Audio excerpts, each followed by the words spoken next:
It's now 8 races and it is 7-1 in qualifying, 7-1 in races. The one race where he's finished ahead of Leclerc is Imola, where strategy played as big a role as I think Leclerc had the unluckiest race ever in Yeah, Imola. yeah. Otherwise, it would have been a pretty much a clean sweep there in an 8-0. Now we're heading to Barcelona, and I think after that there's Canada. If Lewis is not beating Leclerc at Canada, I think there are some serious questions that would be asked at Ferrari because I think he's starting to reach a point where the grace period is coming to an end. This will Yeah, be half a season now. And if yeah. and if by half a season you don't even have a single race weekend where you can say that you were definitively quicker than your younger teammate, then you're a Carlos Sainz in that team. And Carlos Sainz beat Leclerc more often. So let's talk McLaren. about Ferrari. Ferrari. Yeah. Yeah. So from being utterly mediocre, well, for the chunk of 2020, what one 2025, what the fuck happened in Monaco? What's your view? What do you think happened? I think it's just simple that Ferrari don't have a very good car, do they? So I think it's just a case of like their car isn't great, but there are some strengths to it. And I think the thing that kept getting explained over the weekend that I agree with is there is only really one type of corner at Monaco, which is just low speed corners. So they weren't having to compromise the setup at all. So they were able to just focus everything on just making sure the car was good in low speed corners. And it has been quite good in like low speed and traction zones anyway. So this Yeah. just played to Ferrari's strengths, and I expect them to be dog shit again next week. They just haven't made a very good car overall, and therefore, if they have to basically what Ferrari said was, if we have to compromise the car at all, so if there's two types of corners, we just have to compromise the entire setup of the car. So they just haven't got an all-rounded car, which is, it's still to me insane that they went from having a car that nearly won the constructors last year to being nowhere. Yeah, I don't know what, I don't understand it. Like, I don't know how you could make. The only thing that explains how they've gone so shit is the badge on the car. That's Exactly. it, really. Yeah, it's Ferrari. Yeah. It's supposed to do these kind of things. And yeah, I think it just comes down to, if you remember, we talked about the fact that there were two things which you need to be good at if you want to excel at Monaco. The first is being brilliant in slow speed sections, and second is being able to ride the aggressive curbs. Yeah. Seems like Ferrari can ride the aggressive curves better than almost any other team. Yeah. That's where they had the advantage. That's probably because they don't have to run the car so low, or they don't have to run the car so low at Monaco either. Probably helps. Comparatively, yeah. Yeah. I think apparently they said that they had a baseline setup in place, so they just went with it and it worked. Or And maybe it is actually that they can run the car low without worrying about wearing the plank out. Could be. oh, the track is bumpy as well, and they are running over a lot of curbs, a lot of Yeah. aggressive ones, right? Yeah, yeah. I don't know, could be, but overall, I think, yeah, it was a positive weekend in general. My worry is that I don't think we see the form being replicated in Barcelona as No. such. I No, don't no. think it's going to happen unless and until their upgrades, whatever are supposed to come, are just brilliant and out of the box. Which again, I don't think exactly. Yeah, yeah. Exactly the whole thing. But Leclerc was, I mean, it's funny because if you see the FP1 and FP2, Leclerc is topping the timesheets, and he's like, "There's something wrong with the car." That's the Yeah. first thing he says. There's something Yeah. wrong with the car because it can't be at the top of the timesheets. But yeah, it was. I think the weekend belonged to Leclerc. Honestly, Yeah. he did whatever he could in that car. It was. I don't think there's any other driver that could have dragged it to P2. It just goes to I show just don't see Leclerc it. is probably the best driver on the grid, really, isn't it? You know, He is. He is. because Isn't he? Verstappen couldn't beat Leclerc with a faster car. So I Yeah. think that that know. that does it. yeah. Yeah. By the way, just moving on to Lewis, cause The retirement how- side of the grid, yeah. yeah, yeah. Cause look, I pointed out the fact that he was, I think, 48, 49 seconds behind Leclerc, and a few people pointed out that he started in P7 again, thanks to his race engineer who was sleeping apparently. Yeah. And then and then just add to it the fact that it wasn't entirely down to traffic. I think Yeah. there was a case of him being not as quick as the top four. I think Well, that played out. see, the thing for me is right with the traffic. That is a reasonable excuse at the start as to why you'd have a gap like that, right? Yeah, But then he just had no pace either. Because like if exactly. you look at like George Russell got a penalty. We'll talk about obviously Mercedes, but like he got a drive-through penalty and still managed to make up like 60 seconds worth of time. You know, he was driving faster than the guys at the front.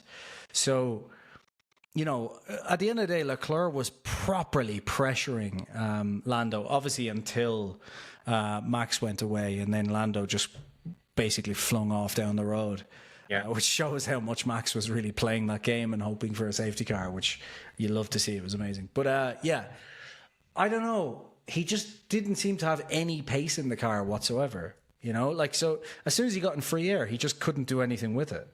I And think the like, biggest worry was that bit only because I think it was 15 laps where Lando and Charles were stuck behind Max, yeah, roughly 15 laps. and he And didn't make even any any, entry. No, any. And nothing. that was, yeah, and you can't put it all down to just back markers and everything. That wasn't the case.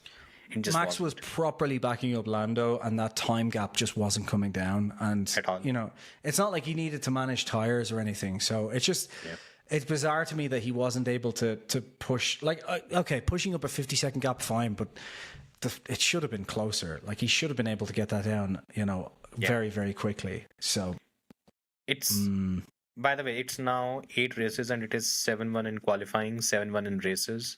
The one race where he's finished ahead of Leclerc is Imola, where strategy played as big a role as I think Leclerc had the unluckiest race ever in yeah, Imola. yeah. Otherwise, it would have been a pretty much a clean sweep there in an 8-0. Now we're heading to Barcelona, and I think after that there's Canada. If Lewis is not beating Leclerc at Canada, I think there are some serious questions that would be asked at Ferrari because I think he's starting to reach a point where the grace period is coming to an end. This will Yeah, be half a season now. And if yeah, if by half a season you don't even have a single race weekend where you can say that you were definitively quicker than your younger teammate, then you're a Carlos Sainz in that team. And Carlos Sainz beat Leclerc more often. So yeah, yeah. It's just like it's the thing is like the all of the excuses are now gone basically. Like, you know, yeah, because like every other driver who's moved teams and even the rookies have all adapted to their cars now. So like if a 7-time world champion can't adapt to his car, it's like, well, look, maybe career time's up, you know? it's not even a lack of adaptability because look, the complaints are gone. There aren't any complaints as such which Lewis is making up with the car or anything that he's not able to understand or anything like that. It's Yeah. just that he's slower. Yeah. And Yeah, yeah, yeah. we are not talking about any experimental setup, so we're not talking about trying something different or him struggling to a large extent. Look, he's closed the gap a lot compared to what it was in Barcelona or Saudi, Yeah. because it's not a case of him being a lap slower or half a second a lap slower. That's not the case. There's a 2 to 3 tenths gap, and that is still there. And Yeah. it was there in Monaco as well. Look, uh, Barcelona and Canada, I think those are the two races where I think he'll be desperate now. He needs to put one over Leclerc at least. Yeah. And let's see, because Yeah, now it's to be crucial. honest, it's just it kind of until further notice, it just sounds like everything we kind of expected last year. Because last year we essentially said, look, if you can't beat Russell at your own team, there's no chance you're beating Leclerc at his team. Like it's just not happening. And you can look at this one or two ways, which is, you know, either Lewis has fallen off or it's just Leclerc is just an epic racing driver. But either way, you're not winning a championship there. Because even if you get a championship winning car tomorrow, Leclerc is winning that championship. Yeah. Hamilton isn't. So yeah, I don't know. I think yeah, I still say what I say before. Hamilton fans owe Vettel a lot of apologies. Yeah, but this has nothing to do with that either, right? Because it's not it's not the fact that he's driving at a high enough level, he's the team leader and and he's getting whatever there is out of the car, but the team is under delivering. Right now, both the team and the driver are not, they're not doing what they're supposed to do, Yeah. which is a bit more of an awkward conversation, which I feel people will start having soon. Because again, as I said, two more races, we see where he is, and if things are bad, then Yeah. yeah, Yeah. that's Yeah. where we pick it up.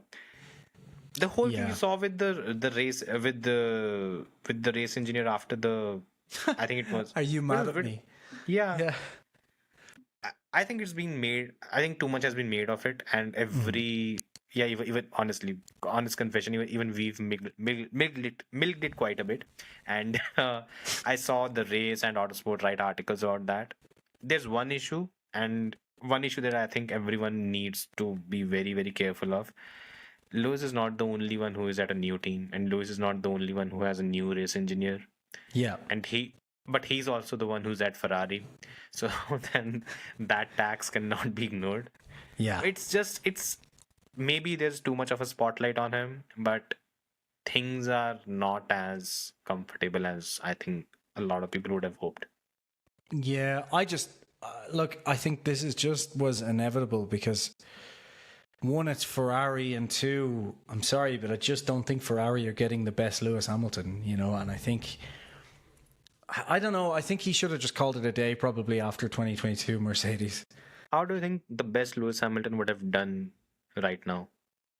I think the best Lewis Hamilton would have done a lot better and been either a lot closer to Leclerc or at least kind of trading blows with each other at some point. Like if you took a 2017, 2018 Lewis, I think he was fast enough and capable enough and smart enough to be able to kind of really challenge Leclerc. Yeah. But I think this Lewis, whether it be the regulations, whether it's just, like we've seen with so many drivers, once you start getting beaten, it's just hard to come back from that. Like your confidence goes. Like Daniel Ricciardo over the last few years is the biggest example of that. Daniel Ricciardo didn't just get shit from one year to the next. It's a case of he couldn't adapt and then his confidence went. And once your confidence goes, that's kind of it, and I think that's what's happened to Hamilton here. I think 2022 killed his confidence.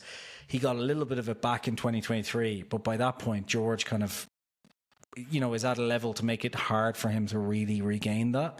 Exactly. And I think 2024 was kind of the nail in the coffin of his career. And it happens to all of them. Like there's not a single driver that sticks around that long that hasn't happened to. And maybe Rosberg and Hunt had the right idea. Just go out at the top, yeah, I think Lewis is going to have this. I think again, yeah, that's a topic for a different day, because the whole him being the GOAT thing, it's not. It's not hard to call good. him the GOAT now, isn't it? Yeah. Because he retired in 2021. He had a much better resume and much better claim to be considered the GOAT. Yeah, that's gone now. Yeah. Now it's hard because you're kind of like, well, I mean, yeah, it's like Michael Schumacher coming back for the Mercedes years. It didn't. It's not that it ruined him, but it did put a bit of a sparkle on the legacy. And the only thing that went for him was he did leave and then come back. So, he had the excuse of, well, he went away for what, 5 years, 5 seasons, 4 so years, like, yeah. so 7, 8, 9, 3 years. Yeah. So I don't know. Yeah. Obviously, there's a lot of comparisons to Alonso right now, and people are going, well, why isn't Alonso getting called washed and stuff? And it's like, well, have you seen his races? But also, have you seen the car? People going, oh, well, look, he's pointless this season. It's pointless at Monaco. And it's like, yeah, his engine blew up. I mean, what the fuck can he do? If it was all of these races where like his engine was blowing up and having these retirements and bad strategy, like if that was the case for Lewis right now, you'd be like, okay, fair enough. But it's not, it's just not. He has the complete same opportunity to perform, and Alonso hasn't had that this season. That's okay. Trick question about Alonso. What's the head-to-head with Lance this year in qualifying? In qualifying, he's probably ahead of Lance.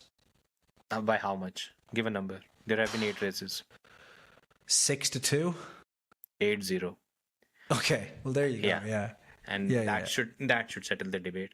But it's fine. I think look, with Lewis, it comes down to I think it's just that Leclerc has just stepped up the game even more, and he seems Yeah. to be a bit more desperate. And I think how it works out ultimately is going to be very very interesting because two more races. I mean, yeah. After Canada, if Lewis is not there or thereabouts, then I think we have Silverstone, Hmm. and by Silverstone we'll be there will be questions asked because that's half pretty much you're at the 50% point of the season, and if at that stage Lewis is not either competitive or beating Leclerc, I don't think there is any excuses anymore. So yeah, No, and let's see. look, I think it's yeah, it's not going to get better. It's going to get worse. I think. Um, I think Let's there'll see. be some. I think there will be a couple of sparkles of brilliance from Lewis over this year. Like I think Yeah, Silverstone, for example, we could see like the best of Lewis as we usually do. if it But rains, yeah. I just don't think. I think it's going to be like last year where people will just remember Lewis for like 2 or 3 moments, and it's like, yeah, but apart from those moments, George absolutely destroyed him over the course of the Yeah, but season. You know. that season you could still, I mean, arm twist your way into saying that Lewis was faster than Russell in races. This season you Yeah, can't even say but that's my that. point. At 3 races, Yeah. like that's everyone. Oh If you God. talk like last year, it's like, oh, well, George didn't comprehensively beat Lewis. It's like, yes, he did. Like there's Yeah. literally 3 races where I'm like, okay, Lewis was the faster driver. Yeah. Like, By the way, there were more than that. Lewis Hamilton fans don't get offended. do get offended. Jason has a tendency to exaggerate things. Anyways, moving on from Ferrari. I Verstappen think fans are morons. There, I've balanced it. Right, what are we moving on to?